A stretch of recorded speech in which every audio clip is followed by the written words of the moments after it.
Alors, vous avez, juste pour commencer, ceux qui veulent un peu plus d'informations à la suite de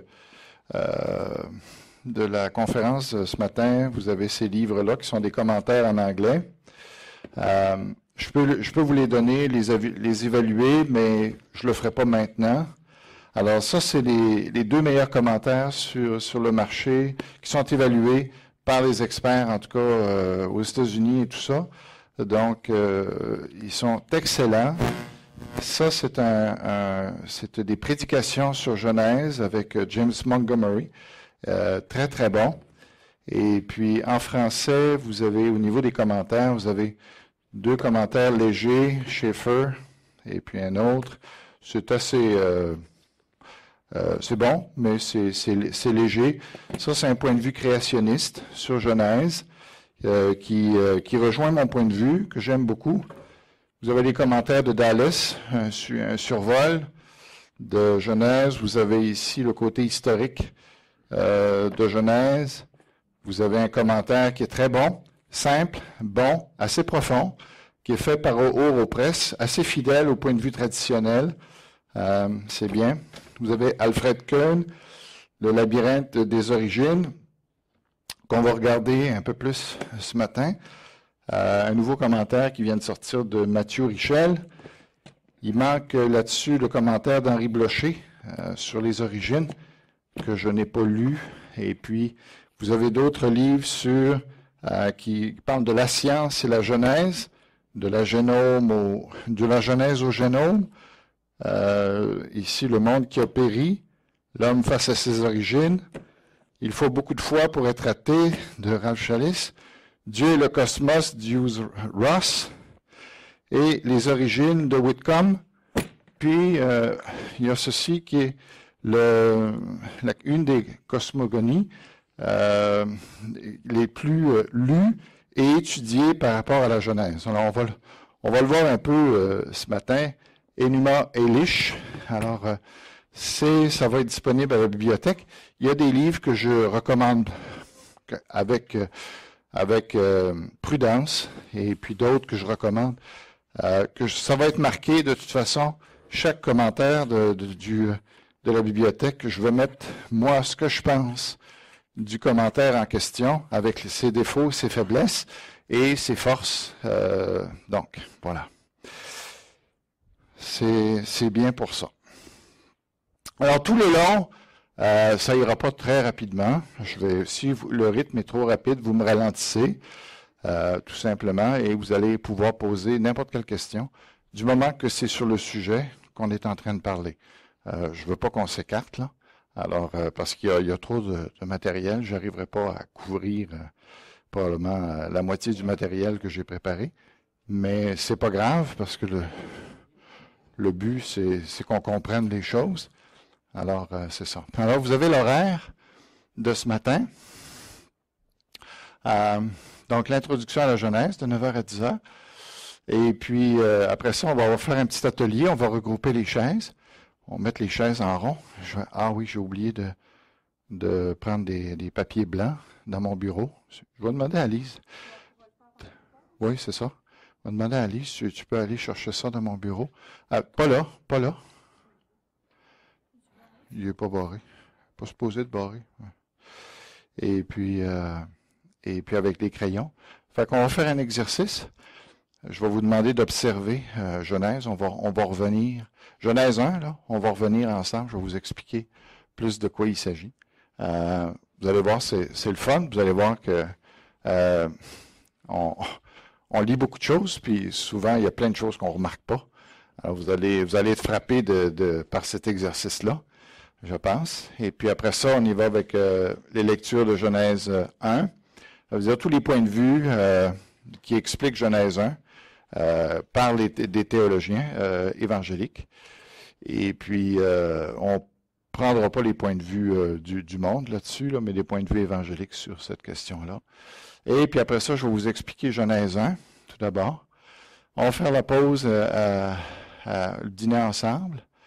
Et puis, donc, c'est ça. Alors, il y a 3 sessions. L'introduction, l'atelier Et les lectures, donc j'ai 2 enseignements magistraux ce matin, un atelier. Cet après-midi, on mange ensemble et puis on recommence avec l'explication de Genèse 1. Puis là, comme la digestion va être à son plus fort, ici à 14 heures, alors pour éviter que tout le monde me dorme d'en face, j'ai décidé de vous faire un autre atelier ici pour vous réveiller. OK? Et ça va être sur Genèse 2 et 3, même exercice que le matin, d'observer ce que vous êtes en train de voir, puis en même temps, vous en discutez ce que vous découvrez. Et moi, je vais suivre avec l'explication de Genèse 2, explication de Genèse 3. On voit juste les 3 premiers chapitres, je vous dis, on a en masse. Alors, on y va. Alors, pourquoi étudier Genèse? Alors, d'abord, vous connaissez le slogan québécois, hein? Je me souviens, parce que si on veut savoir où on s'en va, il faut absolument savoir d'où on vient. Et dépendamment d'où tu viens, ça va déterminer où tu t'en vas. Alors, c'est important. Si on comprend mal Genèse, on s'en va pas bien. Avec Dieu, avec le Seigneur et tout ça. Je vais vous demander de fermer la porte en arrière, si vous voulez bien, pour pas que les gens pensent que c'est... ils peuvent rentrer n'importe quand, là, puis comment. Là. OK. Alors, c'est important d'avoir une vue d'ensemble. Poser les fondements pour, comme on va le voir aussi, pour louer le Seigneur. C'est important quand on replonge dans le livre de Genèse, on voit la majesté de Dieu. Et tout commence là. Hein. La vie chrétienne commence avec l'adoration. Il faut être des adorateurs. Il faut tomber en émerveillement devant Dieu. Et c'est pas d'abord et avant tout, il faut aimer Dieu. Hein, puis aimer Dieu, c'est vraiment le découvrir, voir sa grandeur, sa majesté. C'est après ça qu'on court. Alors, on veut le louer. Dimanche matin, c'est ça. C'est quand on a étudié la parole, qu'on a vu sa grandeur dans les Écritures. Bien, le dimanche matin, on vient puis on le loue pour ça. Comme fondement théologique et moral, Paul, quand vous regardez, il a vraiment fondé sa doctrine sur Genèse 1, 2, 3 particulièrement. Alors, le fondement théologique du Nouveau Testament repose en grande partie, pas sur la loi, mais sur Genèse 1, 2 et 3. Alors, et lui, ce qui est le fun, c'est qu'il nous donne son commentaire. Donc, avant de regarder tous ces commentaires-là, ce qui est important, c'est de regarder le commentaire de Paul sur Genèse 1, 2 et 3. C'est ce qu'on va voir. Et pour moi, vous savez, Paul est très contesté, même dans le milieu évangélique de plus en plus. Hein? Et puis, on essaye de le tasser, littéralement. Et puis, alors que... Oui? Comment est-ce qu'on peut tasser le Nouveau Testament? Tasser Paul, c'est Paul, mais comment est-ce qu'on peut tasser le Nouveau Testament? C'est la parole de Dieu. Oui, mais il y en a qui font ça, ils le traitent de misogyne, et puis ils trouvent toutes sortes de manières pour dire que ce que Paul a dit, ça s'applique pas aujourd'hui. OK? Ben, en tout cas, je vous dis pas que c'est tous les évangéliques, c'est pas ça, mais il y en a. Et puis, ça devient de plus en plus populaire de ça. Vous n'avez qu'à lire juste tous les livres qui sortent sur le féminisme actuellement, féminisme évangélique, je ne parle pas du monde, là. Puis vous allez voir cette tendance-là à contourner Paul assez facilement. Vous allez le voir assez facilement. Ça va être difficile. Comme source d'espérance, vous allez voir que ce qui est intéressant, c'est quand on regarde Genèse, vous allez voir que vous retrouvez Genèse dans l'Apocalypse. Avez-vous remarqué ça? Que si vous lisez les derniers chapitres de l'Apocalypse, vous vous retrouvez dans le jardin. Hein? Vous vous retrouvez avec l'arbre de vie. Vous vous retrouvez. Donc, ce qu'on se rend compte, c'est que Dieu a ramené ce qui était au début. Puis là, la question qu'on se pose, c'est comment l'a-t-il ramené? Est-ce qu'il a ramené un monde moins bon? Est-ce qu'il a ramené un monde égal? ou est-ce qu'il a ramené un monde meilleur? Alors ça, c'est quand même intéressant parce que ça nous aide à comprendre pourquoi le péché est entré dans le monde. Si ce qu'on voit dans l'Apocalypse, c'était un monde moins beau que celui qu'on voit dans Genèse 1 et 2, eh bien, ça voudrait dire que le péché a fait des dommages irréversibles et a eu en quelque sorte la victoire sur ce que Dieu voulait de mieux pour l'homme. Si on voit un monde qui est semblable, eh bien, on se pose la question, pourquoi est-ce que Dieu a permis que le mal rentre dans le monde? Mais si on voit un monde meilleur, eh bien, on se rend compte à ce moment-là que tout était prévu par Dieu, que la chute était prévue par Dieu et qu'il l'a même accepté et permis pour nous enseigner et puis pour nous montrer que finalement, il avait quelque chose d'encore meilleur pour nous et que finalement, ce n'était qu'un aperçu. Alors ça, c'est très encourageant de savoir que, parce que ça serait catastrophique, pensez-y. Si Dieu avait créé un monde, puis par notre désobéissance, on avait ruiné à tout jamais ce que Dieu a fait, eh bien, ça serait extrêmement dommage. Mais comme on voit quelque chose de tellement mieux encore, alors on voit que finalement, Dieu voulait que ce soit comme ça, pour qu'on soit en admiration de ce que Dieu nous prépare, de ce que Dieu veut pour nous. Alors, c'est comme source d'espérance.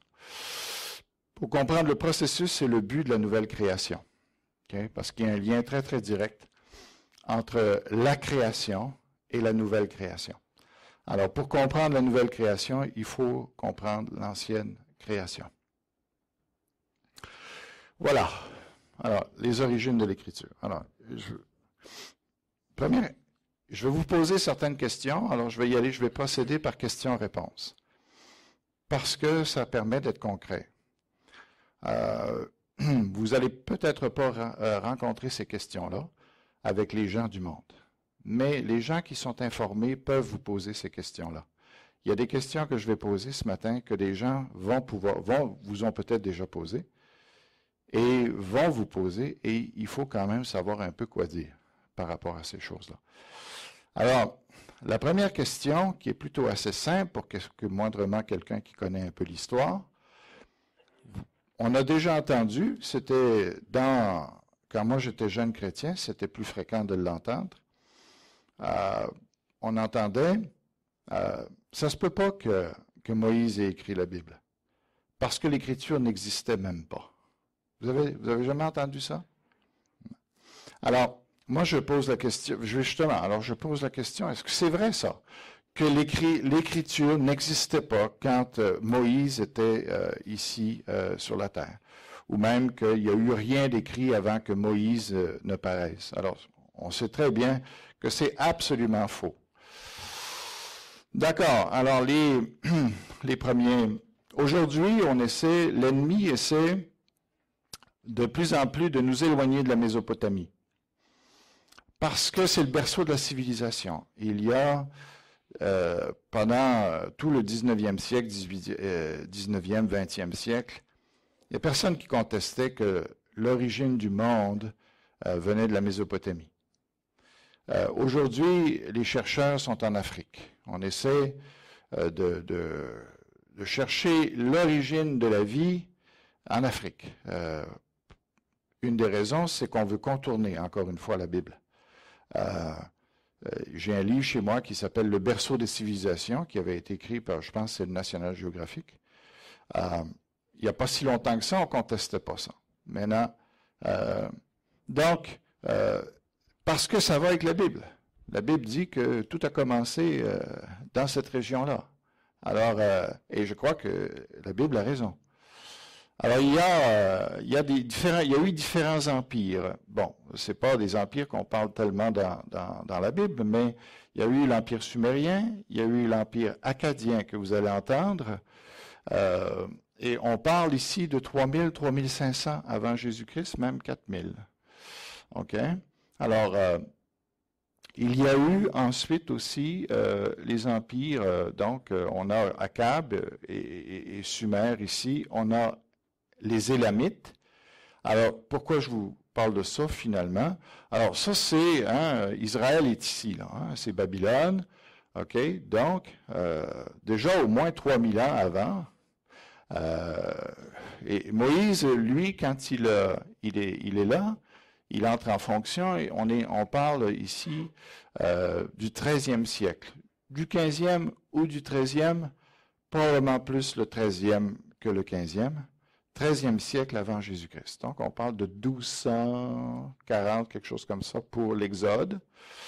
Alors, ici, on est en 3000, voyez-vous, avant Jésus-Christ. Et avec ces empires-là, qui, vous voyez la ville de Ur, ça, c'est même avant que Abraham soit là. Hein? Et donc, on a trouvé, pourquoi on parle de ces empires-là? Parce qu'on a trouvé dans toutes sortes de fouilles, on a trouvé toutes sortes de documents qui prouvent ces civilisations-là. Pourquoi je vous parle de ça? Bien, parce que ils se sont répandus et aussi, ils ont inventé, ou ils avaient, je pense que le langage et l'écriture venaient dès le début de l'humanité. C'était un peu... bon, alors vous voyez, alors juste pour vous montrer, ça ici, c'est un document cunéiforme, et ça, c'est les hiéroglyphes en Égypte. Alors, ici, c'est parce qu'on ne voit pas tout, mais... Alors, on se trouve ici, en tout cas, en 3000 déjà, vers 3000 avant Jésus-Christ, on a découvert des documents, que ce soit en Égypte, que ce soit en Mésopotamie, où on voit très bien que l'écriture existe déjà. Alors, bon, les premiers états et premières écritures, c'est en bas ici, mais en tout cas. Alors, ça ressemblait à ça. On l'appelle cunéiforme parce que c'est fait en coins. Alors, on prenait ils avaient comme des petits couteaux, là, et puis ils avaient inventé cette écriture-là, qui leur venait de Dieu, sans doute. Hein, et puis, alors, voilà, ça ressemble aussi à ça.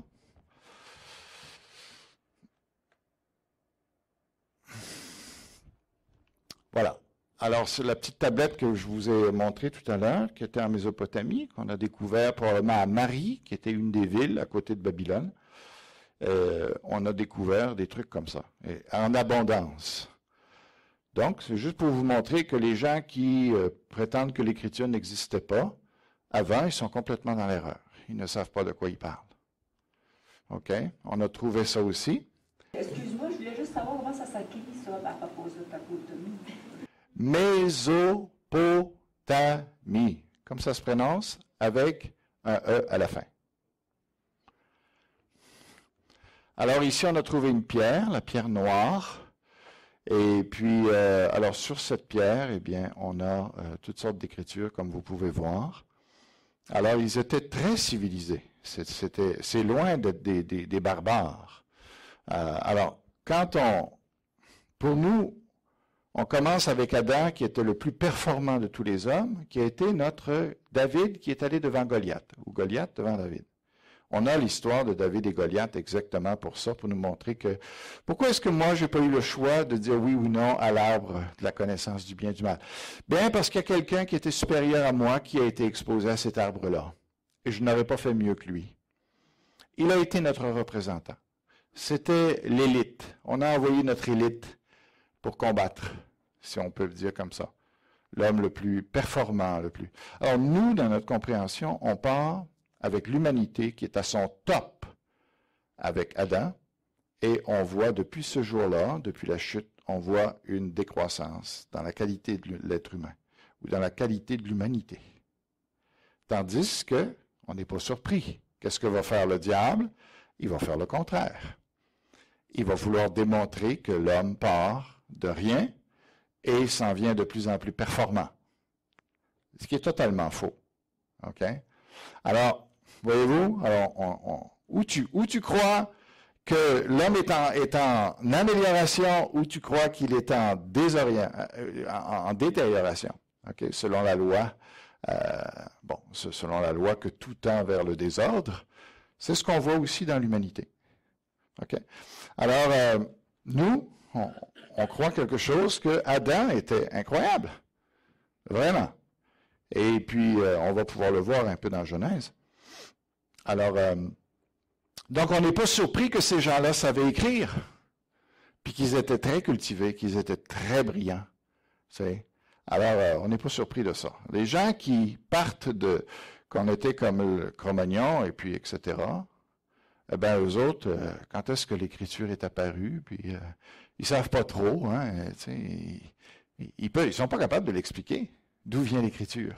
Si ça vient pas de Dieu, d'où vient l'Écriture? Quand est-ce qu'ils sont mis ensemble pour faire une convention? Il n'y a rien qui est découvert dans ce sens-là pour dire que l'être humain, à un moment donné, a discuté, dire on va s'entendre sur tel symbole. Ça veut dire ça. Ça veut dire ça. Non. Tu vois, il n'y a pas ça. Il n'y a rien qui est découvert dans ce sens-là. OK. Alors, voilà un peu ce que vous avez. Donc, ici, c'est du papyrus. En tout cas, vous avez ici le nom de l'écriture, lieu d'apparition, date d'apparition, support d'écriture. Donc, ça a commencé. Alors, encore là, leur classification, moi, je me sens en doute, parce que ça, c'est toujours basé sur l'évolution. OK, alors voici quelque chose qui vient du monde, et voici quand même ce qu'ils nous disent. Alors, ça aurait commencé par des pictogrammes assez simples. Voyez-vous, ils cherchent toujours l'évolution, là. Mésopotamie, Égypte, et hiéroglyphes, qui sont des dessins, des représentations un peu comme les Chinois ont. Vous savez, ils ont des dessins de la réalité. C'est leur langage. Date d'apparition, fin du 4e millénaire, vers 3200, vers 3000. Alors, dans quoi? De l'argile molle, pierre sur papyrus. Donc, on voit ce qui était utilisé. Dessins simplifiés représentant des êtres vivants ou des objets. Signes en forme de clou ou de coin. Et des dessins et signes représentant un personnage, un objet, une action, un son. OK? Ça va jusque-là? Bon, OK. Alors, vous avez ici un peu comment ça fonctionne. Ben là, il faudrait le grossir un peu, mais on voit l'évolution un petit peu de la langue. Ça, c'est quoi? C'est l'étoile, hein, signe du ciel et de Dieu. Donc, ça commence au début, c'était plus ressemblant à la réalité. Et tranquillement, on s'en va vers quelque chose de plus symbolique ou plus, significatif dans ce sens-là, symbolique. La représentation est plus abstraite. On a moins besoin que ça ressemble à l'objet. Bon. Encore là, voilà un peu toutes sortes de langages qui ont existé. Et avec eux autres, il y a toujours une question d'évolution dans leurs histoires. OK, alors l'hébreu ressemble à ça, l'indien va ressembler à ceci, japonais. Bon, OK, donc il y a beaucoup de langages. Et puis, il semble que tout ça remonte à un seul et même langage. Il semble qu'il y a vraiment une convergence à ce niveau-là. Et ça ne nous surprend pas. OK, alors en Égypte, on a trouvé les documents avec toutes ces affaires-là écrites, et c'est de l'écriture. Bon, OK, alors ça ressemble à ça, ce qui est assez beau. Et puis, alors tout ça a une signification. Bon, c'était écrit sur les papyrus, c'est quelque chose comme ça, qui était tissé, et puis on écrivait là-dessus. Bon, on se servait aussi de peau pour écrire, et donc des rouleaux. Voilà. Alors, la première réponse à la question, est-ce que l'écriture existait? Oui, l'écriture existait bien avant Moïse. Alors, les gens qui disent le contraire ne savent pas de quoi ils parlent. OK? Ça va pour cette question-là? Deuxième question. C'est celle-ci. Moïse n'a pas écrit Genèse, Exode, Lévitique, Nombre, Deutéronome. ce n'est qu'un regroupement de documents éparpillés qu'on a regroupés, que Esdras, le scribe Esdras qu'on a dans la Bible, qui était versé dans l'Écriture, ça nous dit, lui, il aurait pris toutes sortes de traditions orales et des sources documentaires. On va un peu examiner notre Bible. Ça va être intéressant de voir cela, sur quoi ça repose, cette hypothèse documentaire. Donc, les 5 premiers livres de Moïse seraient en fin de compte un rassemblement de divers documents à qui on a donné des lettres, auxquels on a donné des lettres. Et en fonction, vous allez voir comment. Et puis que finalement, Moïse n'a jamais vraiment touché à ça, et que c'est Esdras qui a mis tout ça ensemble, et on ne sait pas vraiment qui aurait écrit ces choses-là. Alors, ça s'appuie sur des choses. On va les regarder. On n'est pas imbécile. On va regarder, on va voir sur quoi ça se repose. Ce sont des gens intelligents qui disent des choses comme ça. Des gens qui se trompent, mais des gens à qui il faut donner des réponses sérieuses parce qu'eux autres, ils connaissent leur Bible plus que nous. OK? Ils connaissent les détails de toute la Bible. Lettre par lettre, l'hébreu et tout ça, la forme et tout ça. C'est incroyable jusqu'où l'étude peut aller. Ce sont des génies de l'Écriture, mais des génies fous. OK? Et on va voir sur quoi ça se repose, tout ça, et quelle réponse on doit donner à ça. Bon, la haute critique. La Genèse aurait été composée de diverses sources, dont les auteurs sont inconnus, mais qui auraient été rassemblées par le scribe Esdras au 6e siècle, avant Jésus-Christ. J'aurais dû me marquer, d'ailleurs. La Genèse se composait donc de 3 sources, appelées J-E-P. J comprendrait tous les passages dans Genèse qui utiliseraient le nom Yahvé ou Éternel en français. Okay? J pour Jéhovah. D'accord? E comprendrait tous les passages dans Genèse qui utiliseraient le nom Elohim ou Dieu en français. P pour prêtre comprendrait tous les passages dans Genèse ayant un rapport avec le sacerdoce, entre autres les généalogies.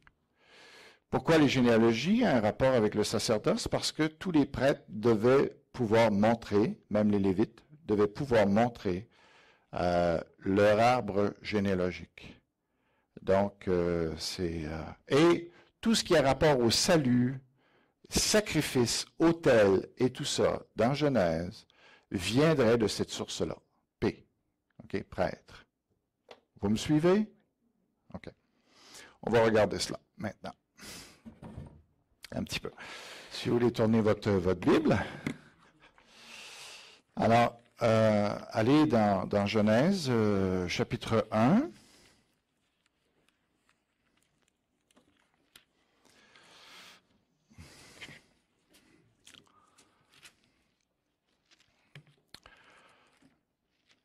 Vous allez... quel est le nom qu'on donne au Créateur dans Genèse? Dieu, Elohim. Elohim. Eloah, Elohim. OK? Alors, ça, c'est le nom qu'on retrouve dans Genèse 1, 2 et 3. OK? Si vous tournez maintenant dans Genèse chapitre 4,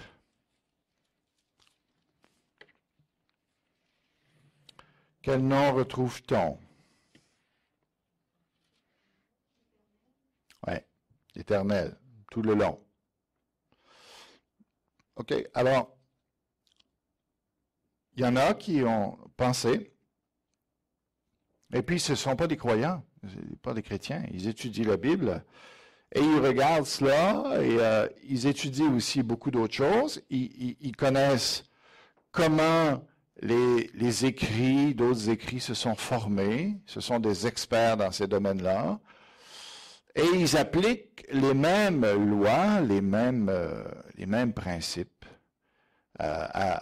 au livre de la Bible. Pour eux, c'est de la littérature comme autre chose, la Bible. Alors, ils voient différents noms de Dieu dans Genèse particulièrement. Il y a des passages qui utilisent le nom l'Éternel, d'autres passages qui utilisent le nom Dieu. L'Éternel correspond à Yahvé, hein? Et puis Dieu, ça correspond à Elohim.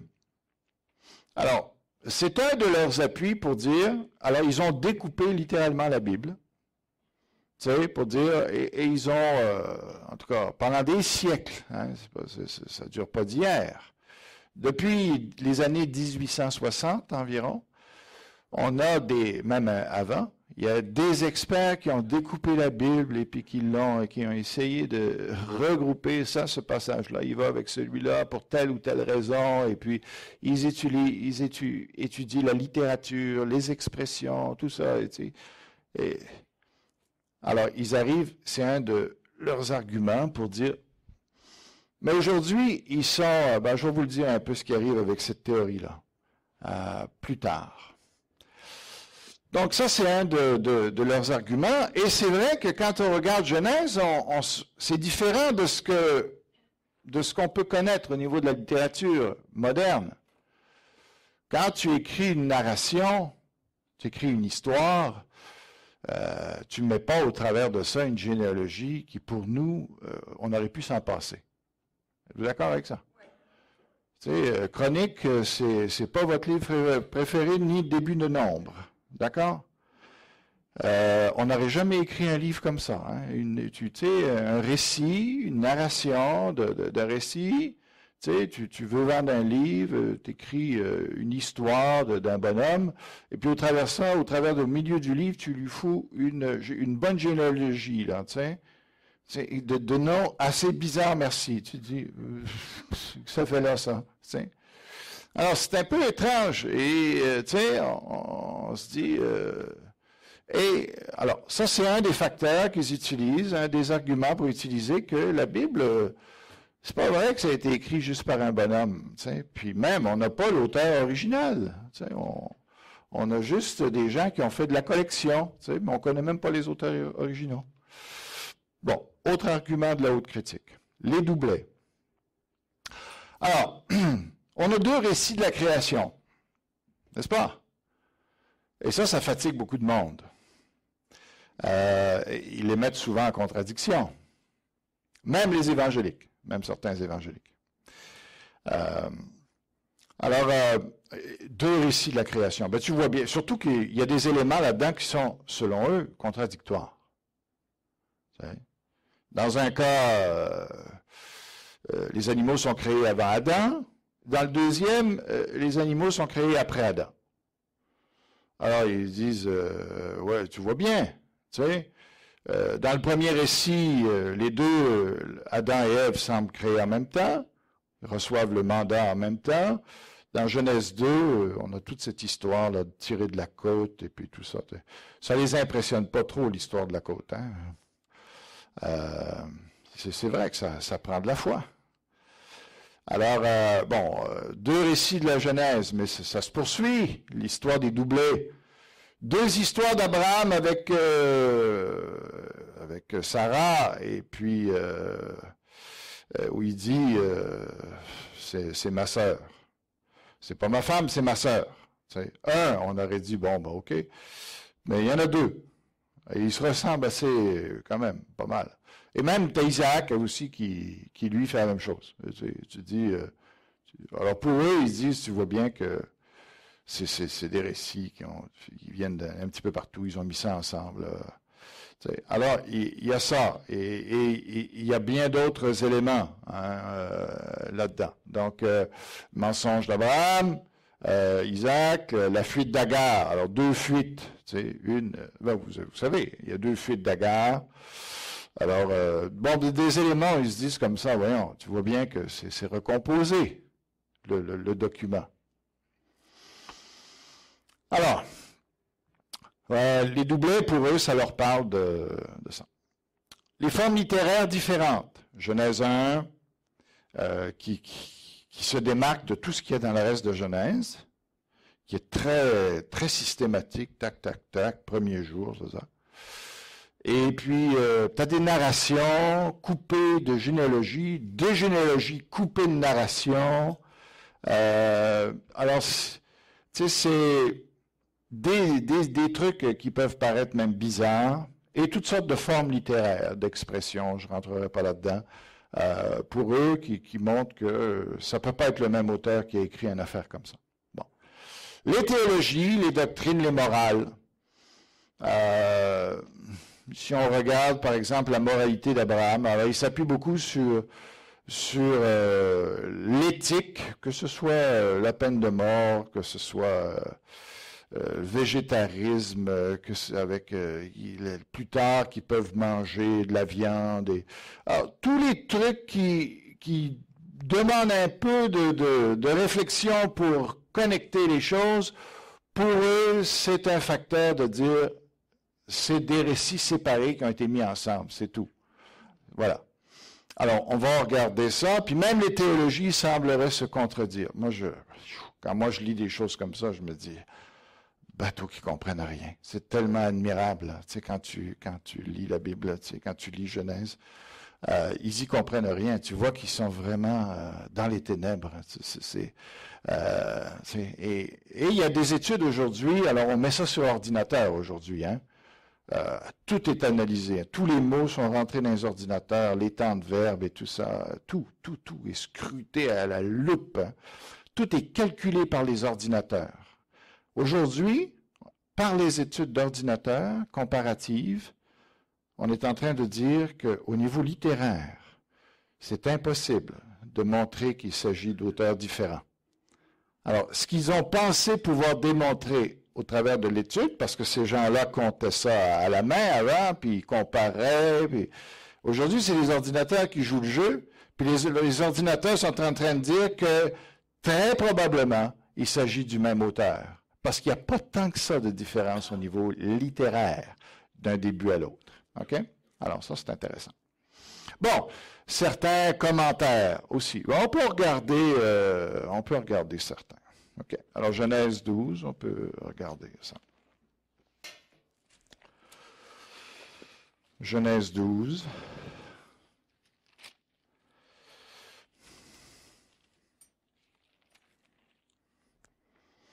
Verset 6.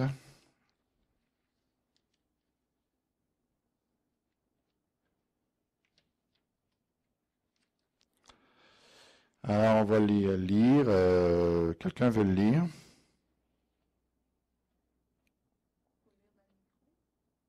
Oui, il faut lire dans le micro. Allô? Allô, allô? Ah, il ne vous mordra pas. Non. Abraham traversa le pays jusqu'à l'endroit appelé Shishim, jusqu'aux chaînes de Morée. Les Cananéens occupaient alors le pays. OK. Alors, 13,7, si on veut comparer. 13,7.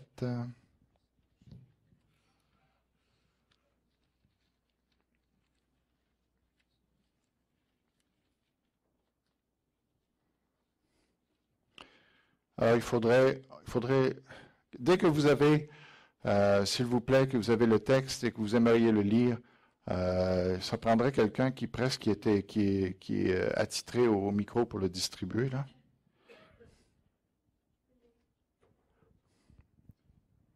Genèse 13:7. Et de plus, les Cananéens et les Phérésiens habitaient alors le pays. Alors les bergers d'Abraham se disputèrent avec ceux de Lot. OK. Alors, le point, c'est, puisque si c'est Moïse qui a écrit le livre, il est bien avant la période de Canaan. Alors, et même les Phérésiens et tout ça, c'est des noms que... Comment est-ce qu'il a fait pour écrire des noms qui semblent après lui? C'est ça l'argument. Dans 14,14, si vous regardez, 14,14.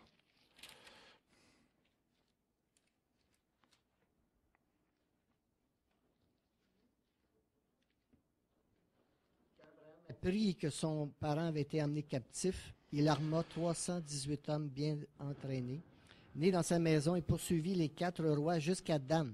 Oui. Alors, Dan, c'est un nom bizarre à cette époque-là, parce que c'est un nom qui est des fils de Jacob. Et puis qui est donné une tribu. Vous avez ça dans Juge 18, 29.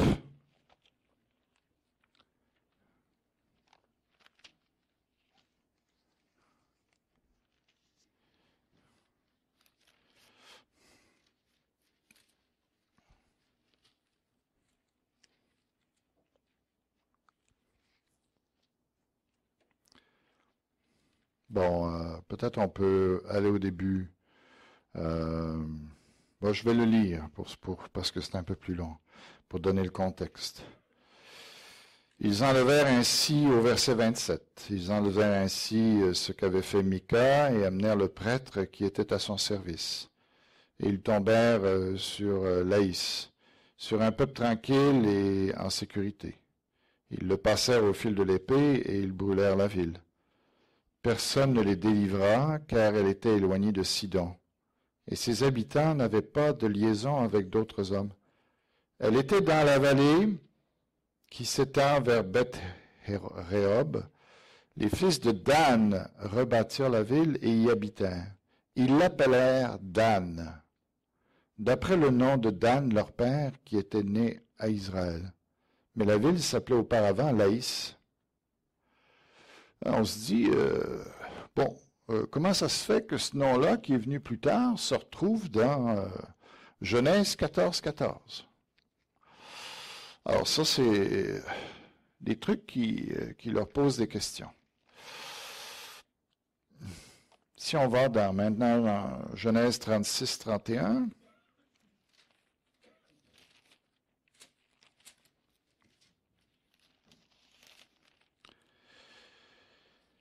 Genèse 36, 31.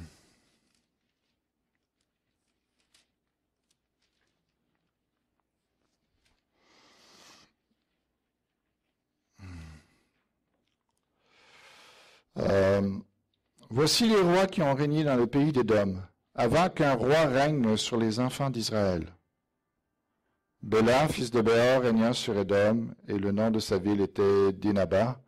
Béla mourut, et Joab, fils de Zérach de Bosra, régna à sa place. Joab mourut. Il nomme les rois là. C'est les rois d'Édom. Avant, il dit, avant que les enfants d'Israël aient eu des rois. Sauf que Moïse, au temps de Moïse, il n'y avait pas de roi en Israël. C'est bien après lui qu'il y a eu des rois en Israël. Alors, ce passage-là est repris exactement mot pour mot dans 1 Chronique 1, 43 à 54. Mot pour mot. Un Chronique, ça veut dire que c'est le gars qui a fait qui a répertorié la liste des rois d'Israël et de Juda. Alors, lui, on comprend qu'il soit capable de nommer ces gens-là. Mais que Moïse ait pu donner la liste de ces rois-là, ça, c'est étonnant. Alors, voyez, au verset, premier livre de Chroniques. Oui, premier livre de Chroniques, chapitre 1, verset 43. Voici les rois qui ont régné dans le pays d'Édom, avant qu'un roi règne sur les enfants d'Israël. Béla, fils de Béor, du nom de sa ville était Dinaba. Béla mourut. Bon, vous avez compris que c'est exactement la même affaire. Alors, c'est pas, en tout cas, c'est pas si compliqué. Chronique peut l'avoir pris de Genèse. Pour ce cas-là, il aurait simplement pu prendre une partie de Genèse. Alors, c'est pas compliqué pour Chronique de faire ça. Ce qui est compliqué, c'est comment Moïse a pu puisse savoir, bon, même les noms des rois d'Édom, mais il n'était pas dans cette période-là. Et en plus, par la suite, qu'il a su qu'il y aurait eu des fils, des rois en Israël. La question que je me pose, moi, Ouais. c'est que si toute écriture est inspirée de Dieu, l'homme qui l'a écrit, il ne le savait pas. Il ne sait pas. Si on se fie à ça, là, Si toute personne qui est inspirée de Dieu dans l'Ancien Testament, comme Moïse, mettons, lui, s'il était inspiré de Dieu, Dieu savait l'avenir, mais lui ne le savait pas. Il peut l'avoir écrit sans le savoir. On comprend.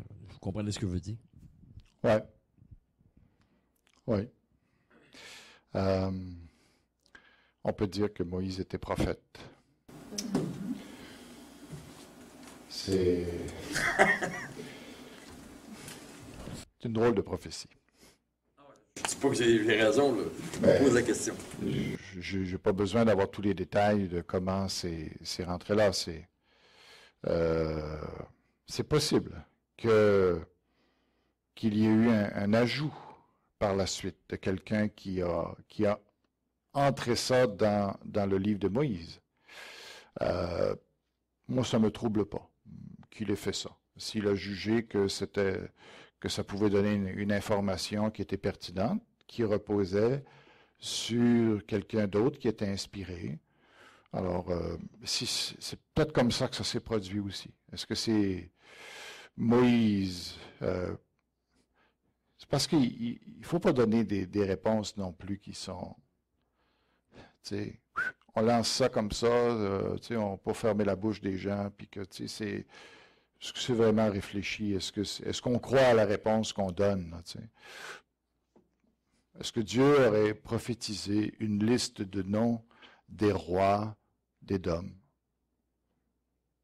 Peut-être. Peut-être. Il peut certainement le faire. Mais on peut répondre, on peut à ce moment-là fermer notre Bible et dire, bon, tout ce qui est dit là-dedans, c'est prophétisé, Dieu l'a dit, alors j'ai plus besoin de l'étudier non plus. Si on veut aller jusque-là. Alors, moi, c'est pas mon optique. J'essaie de trouver des réponses qui sont aussi intelligentes. Alors, est-ce que Dieu peut avoir prophétisé à Moïse une liste de noms de rois? Et s'il l'a fait, pour quelle raison? Sans aucun doute. Moi, j'ai aucun problème avec ça que Dieu pouvait le faire, c'est sûr. Si je doute de ça, je doute de l'omniscience de Dieu. Voyons. Ça n'a pas de bon sens. Alors, si pour vous, cette réponse-là vous satisfait complètement, pas de problème. Mais moi, j'aime aller un peu plus loin dans cette question-là. C'est pas un problème. Pourquoi? Parce que une des choses qui n'est pas un problème, c'est les rois d'Israël, on parle de l'an 1000. De l'an 1000 avant Jésus-Christ. OK? Que ça a commencé avec David, puis Saül avant.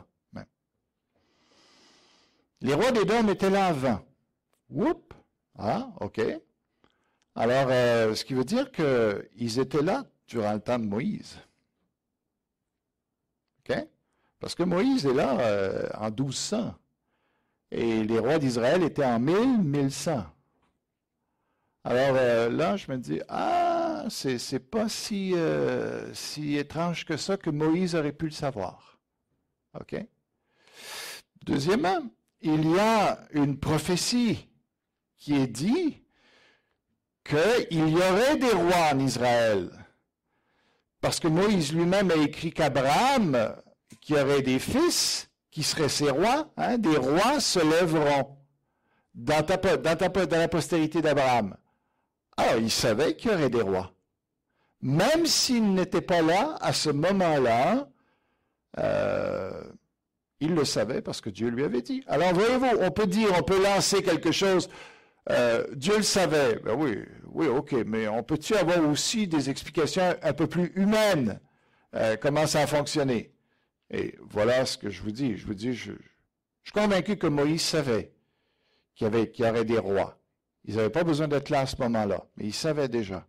Et dans Genèse 49, quand on parle de Juda, on dit très bien, il dit ici, Juda est un jeune lion, verset 49, 9, Juda est un jeune lion, tu reviens du carnage, mon fils, il ploie les genoux, il se couche comme un lion, comme une lionne, qui le fera lever. Ça, l'image du lion dans l'Ancien Testament, ça a toujours rapport avec la royauté. Et c'est clair par la suite, il dit, Juda est un jeune lion, tu reviens du carnage, etc.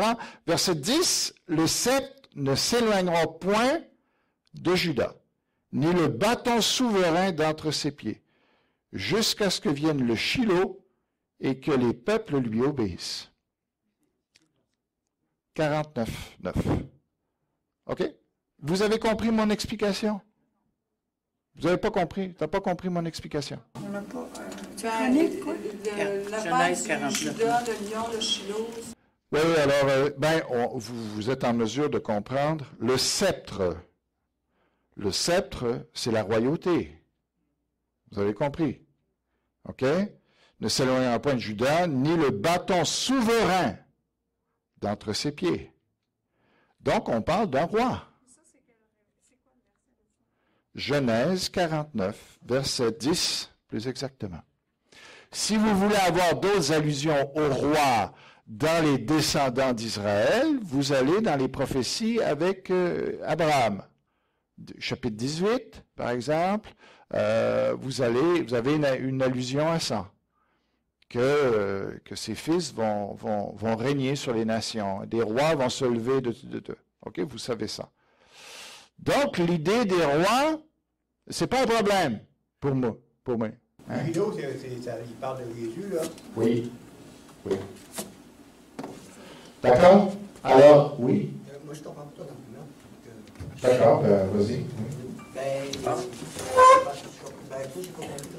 J'ai compris. Pourquoi que c'est pas Dieu qui lui dit? Ah oui, c'est Dieu qui lui dit. Ah, OK. C'est Dieu qui lui a dit tout ça, là. De toute façon, c'est Dieu qui a dit. Oui. Ce que je veux dire, c'est que moi, je veux comprendre un peu plus le processus, parce que si on me dit, moi, je crois que Moïse a écrit le livre de Genèse. Je n'ai pas de doute là-dessus. OK? Puis je crois que c'est un livre prophétique. Alors, mais j'aime aussi connaître un peu plus du mécanisme, si c'est possible. Comment ça a été fait? Comment Moïse, en tout cas, ce qui est sûr, c'est qu'il nomme des rois, qu'il y aura des rois sur les fils d'Israël. Donc, il le savait. Mais quand est-ce que Dieu lui a dit? Peut-être qu'il n'y aurait rien dans Genèse de mentionner à ce niveau-là et qu'il faudrait juste l'accepter par la foi. Et d'accepter que Dieu lui a donné aussi la liste des rois d'Édom. Ce que j'ai juste mentionné. Pour ce qui est des rois d'Édom, j'ai mentionné qu'il n'est pas très loin de cette période-là. Alors, il a pu, peut-être, en tout cas, ça a pu peut-être se croiser, les rois d'Édom et lui, puisque dans l'Exode, ils ont fait le tour du pays d'Édom, du pays de Moab. Donc, il avait une certaine connaissance de cette région-là. Alors, ça, c'est pour ça. Pour ce qui est des rois, Genèse aurait pu ne pas parler de rois du tout, et je devrais quand même accepter que Dieu a s'est révélé qu'il y aurait des rois en Israël. Mais ce que j'ai voulu m'en montrer, c'est qu'il y a même des textes qui montrent que Dieu a dit qu'il y aurait des rois en Israël. Alors moi, je veux dire, en plus de croire que Dieu a inspiré, je le vois que ça a été vraiment donné à Moïse par inspiration. Est-ce que ça répond à... Tout Genèse 1, si Dieu n'y a pas dit, il ne peut pas le savoir. Non? Exactement. Mais moi, si les gens de la haute critique ne l'avaient pas mentionné, ça ne me trouble pas beaucoup. Ça ne me trouble pas, d'ailleurs, même. Mais ils l'ont mentionné, ils s'appuient là-dessus pour contester la Bible. Et puis un jour, peut-être vous allez rencontrer quelqu'un qui est vraiment un érudit dans ce domaine-là, puis il va vous sortir une affaire comme ça. Ben, c'est bien d'avoir une certaine armure par rapport à ça. Parce qu'on peut... peut facilement aussi être troublé. Si nous, on ne connaît rien, Oui. on va juste lire la Bible, mais je veux dire, si on n'est pas armé, comme tu dis, les gens qui ont des grosses têtes puis qui connaissent en fond en comble la Bible, puis ils nous arrivent avec des arguments, on peut être facilement troublé dans notre foi. Oui. Si nous, on n'est pas connaissants. Moi, je pense que c'est ça. Ça fait partie de ça. Il faut savoir renverser les raisonnements du monde et la critique qu'ils donnent sur la Bible. Mais pas juste dire, ah, c'est inspiré, c'est inspiré. Non, il faut leur montrer aussi qu'on a des bonnes explications quand on peut le faire. OK. Vous avez compris. Alors, de toute façon, regardez. Cette théorie est grandement contestée et remise en question de nos jours par les partisans de la haute critique, eux-mêmes, alors que de nouveaux modèles sont proposés. Alors, eux-mêmes, il y a plein de variétés maintenant. C'est plus juste trois documents dans Genèse. Là, maintenant, il y en avait des dizaines, des vingtaines. Ils sont tellement mêlés entre eux, ils savent plus, comment ça s'est composé finalement. Alors, chacun a sa théorie. Et puis, ils se sont eux-mêmes pris dans toute leur sagesse de folie à essayer de découper la Bible. Mais on va voir juste quelques bonnes explications. C'est quoi les noms de Dieu? Est-ce que ça prouve qu'il y a des sources documentaires différentes? Non, pas vraiment. Pourquoi? Vous allez voir ça. Allez dans Genèse chapitre 2. Genèse chapitre 2. Il y a un phénomène là qui est extraordinaire.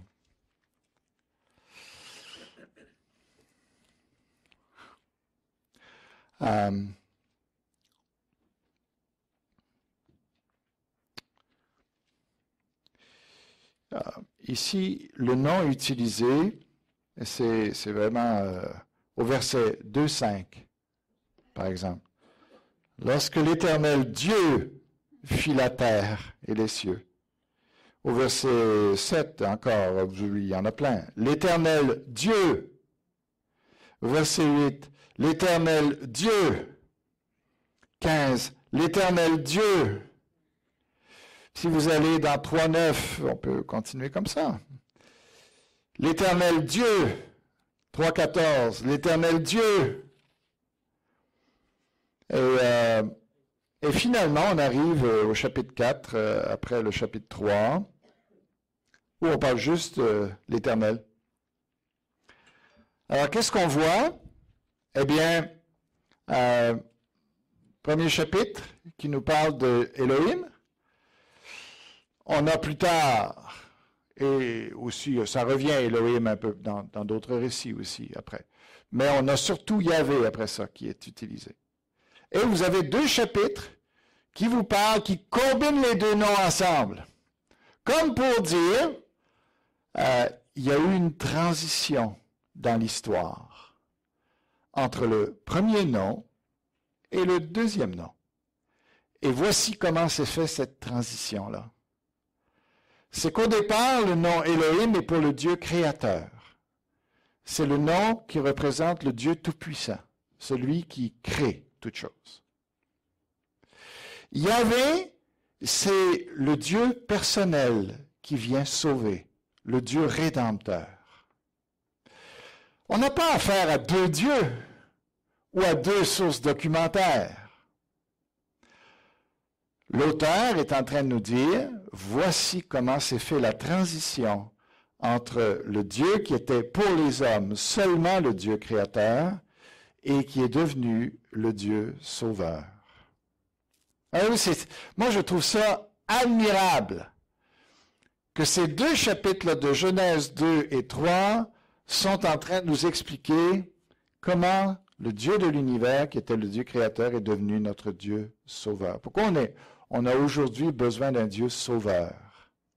Ben, Genèse 2 et 3 nous expliquent. Et il introduit cette section en utilisant le nom, en faisant la jonction des deux noms, qui rétablit tout le texte ensemble. Finalement, le reste de Genèse, on comprend que maintenant, ce que l'homme a besoin, surtout d'entendre, c'est qu'il a besoin d'un sauveur. Micro. Pause, c'est à quelle heure? La pause, c'est maintenant.